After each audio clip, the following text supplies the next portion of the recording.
What's up, my fellow young masters? Thank you guys for tapping in. It's your boy Reaper Sage, and today we're going to be talking about the bosses and where wins meet.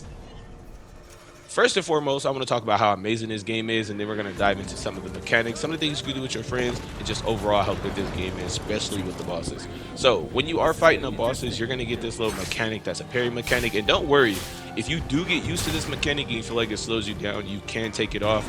But in the beginning of the game, it's just real good to have it. So for one of the mechanics, under the health bar of the bosses, there's always this like blue bar, which kind of represents their stamina, and when you break that, you can do intense damage. So yeah, it's different for different things. There's also this thing where when they do these red glowing attacks, the yellow ones you cannot parry, but the red ones you can, and you're going to do this ultimate animation. It's so fire. And as you play more, you're going to realize that a lot of these bosses don't require you to just be spamming the attack on them. You really need to focus on strategy and just block so you can wear down that blue bar. And it just changes the game for you. And then, like I said right here, you want to do as much damage as you can right before that timer runs out, and then press triangle and circle. So a lot of times, it's just really important and really strategic for you to do that. You want to knock that bar down and then try to do the DPS phase, if that makes sense.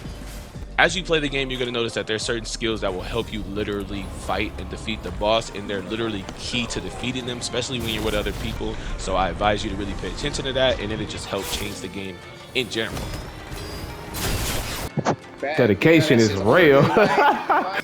One of my favorite things about this game is that you can enjoy every boss with your friends. It goes up to 2 to 3, and then there's even another mode where you can play with 10 people, which I haven't seen anything like that but in DC Universe, where you can do these 8-player raids. But we ain't talking about DC, right? I gotta play this on that too. But this game is ridiculous. The mechanics that you have to do, things that you have to pay attention to, it really makes it to where you're just not sitting there hacking and slashing, and it takes some strategy, and that's why I really love and appreciate this game.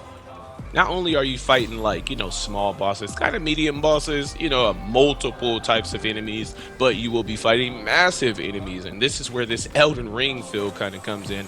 But not to compare it to Elden Ring, it's its own game, obviously, but oh my God, literally, this was just different. I know nothing about the lore. I know nothing about anything, but this game delivered on such a level where I felt like this game just should have been out. So if you haven't checked this game out, I promise you it is amazing. The boss fights in here is amazing. Playing with your friends is amazing, and just everything in general, right? What's the word? Amazing, okay? So thank you for everybody that tapped in. I appreciate you. If you guys enjoyed this video, hit that like button and consider subscribing. I got a couple videos on this, and I'm going to be making a lot more, and I will catch you in the next one. Peace.